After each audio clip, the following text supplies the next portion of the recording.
I just bought a marble run and I think that you should too. Hi, my name is Abi Gatling and this is Creativity Uncovered.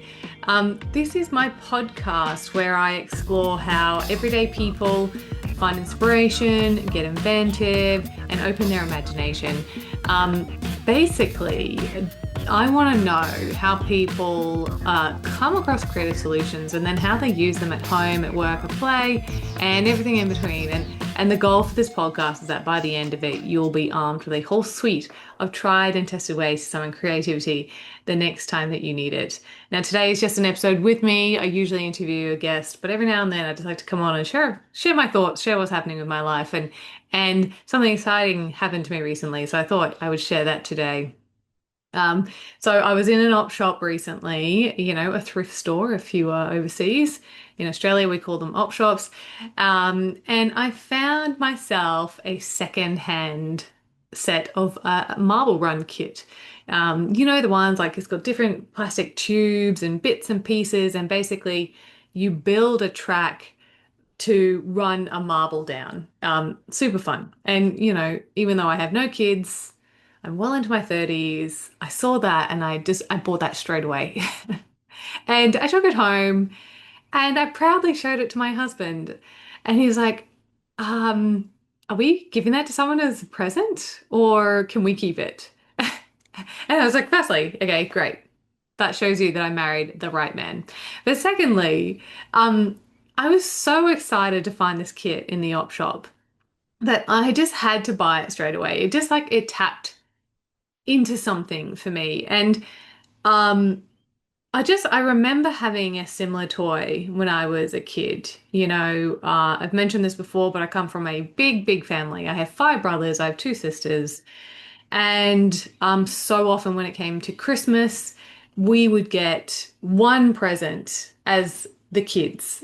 We'd get one kid's present that we could all use. And props to my parents for always being so creative about choosing something that would span the reach of all the entire breadth of like these kids, all eight of us. One time it was a trampoline, which was so awesome. Another time it was a spirograph. I absolutely loved that one. And this one time at Christmas, I think we were living in Belgium at the time. We were given this marble run set. And I just found this gift to be so enchanting. I loved all the different colored pieces. I adored the shiny marbles.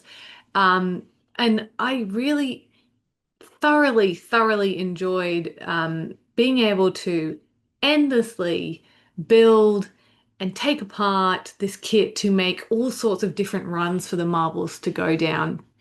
Um, and I was so excited that this was a game that I could play with all my brothers and sisters because I loved that as well.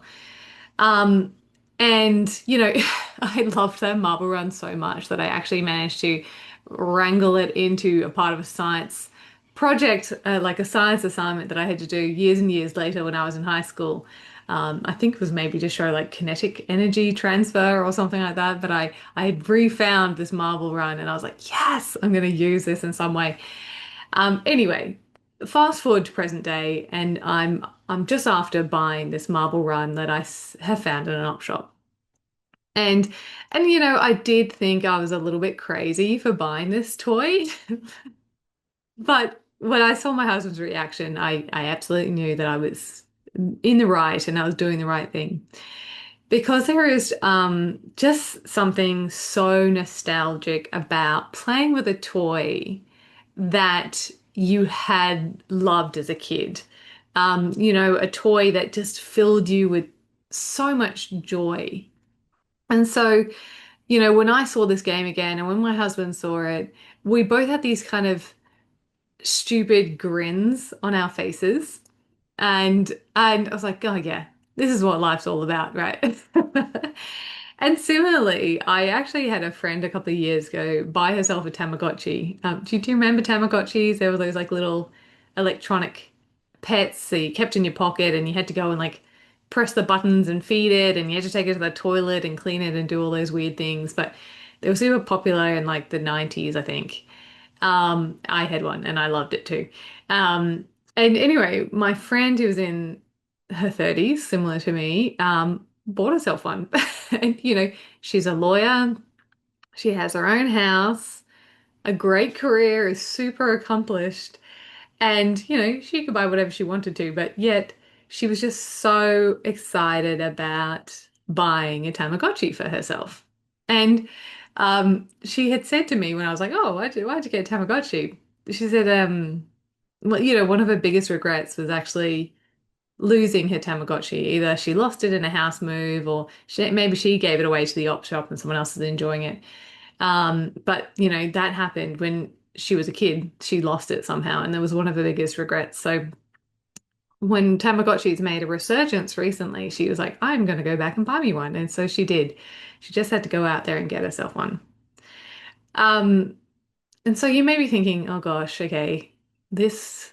Adults buying a marble run for themselves and a Tamagotchi for themselves seems like a really weird thing to do.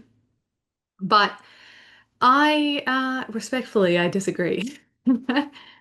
Um, because we talk about some big ideas here on the podcast and, about making these grand changes and bringing creativity into your life.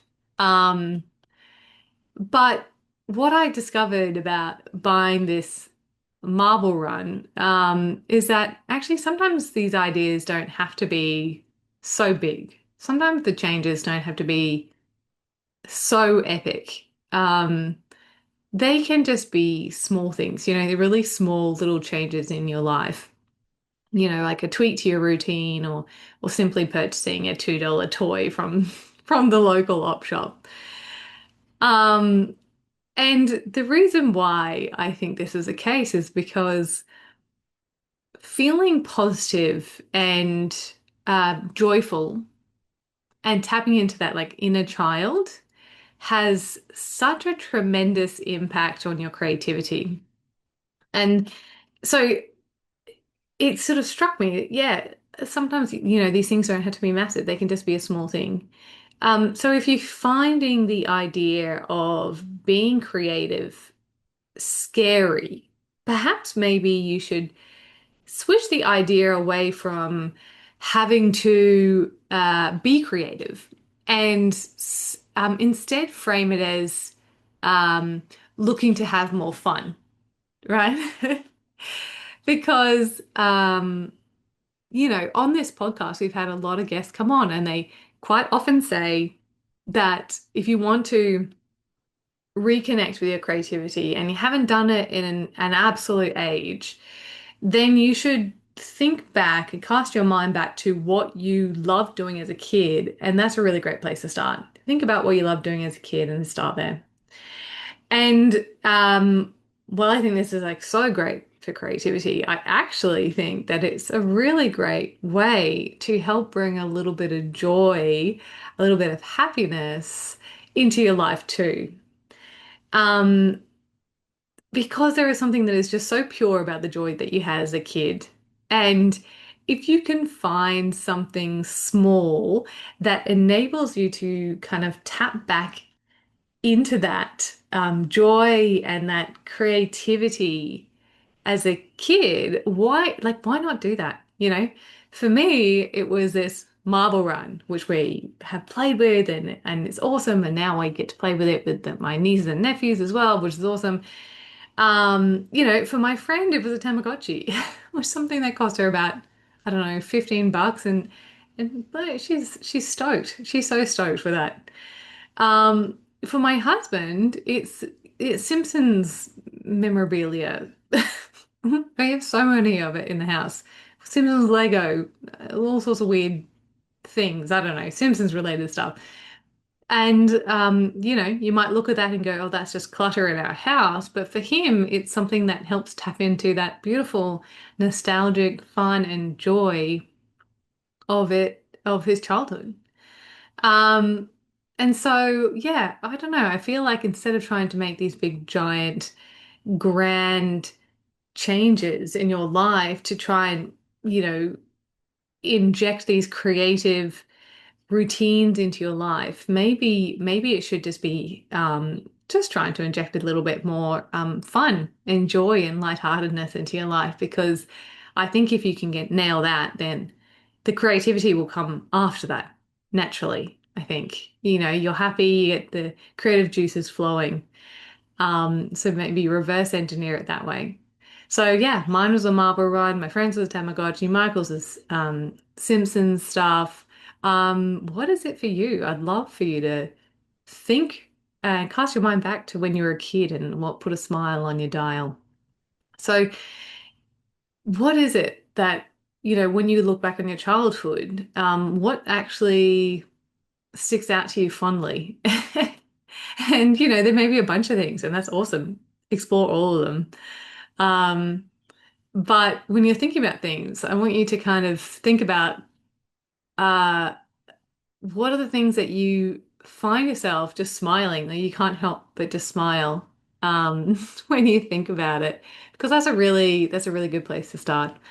And, you know, then think about, you know, is this something that you can either recreate, you know, perhaps maybe it's not a toy, maybe it's not something like that, maybe it's a location, maybe it's an activity. Can you recreate that? Can you go back there? Or can you re-engage with it as an adult to somehow tap into that joy and get that back again? So that's my homework for you. I've had an absolute blast with this Marvel run. And I'm keen to know what is it for you that you can tap into to get some of that uh, get some of that fun into your life again. Because as adults, we all are too serious, and sometimes it's just fun playing with a Marvel run and just letting your mind wander. Because it certainly got my creative juices going again. So yeah, let me know. I would love to hear. So, thank you for tuning in to this quick one. I'm Abi Gatling, and this is Creativity Uncovered. And until next time, take care. Oh, and yes, of course, you can come over and play with my marble run any day. More the merrier. Take care.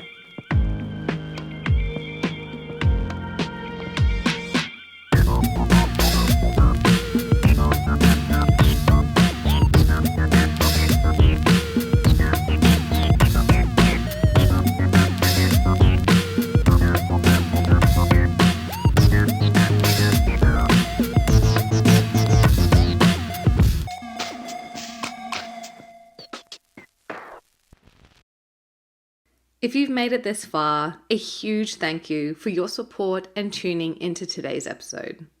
Creativity Uncovered has been lovingly recorded on the land of the Cubby Cubby people, and we pay our respect to elders past, present, and emerging.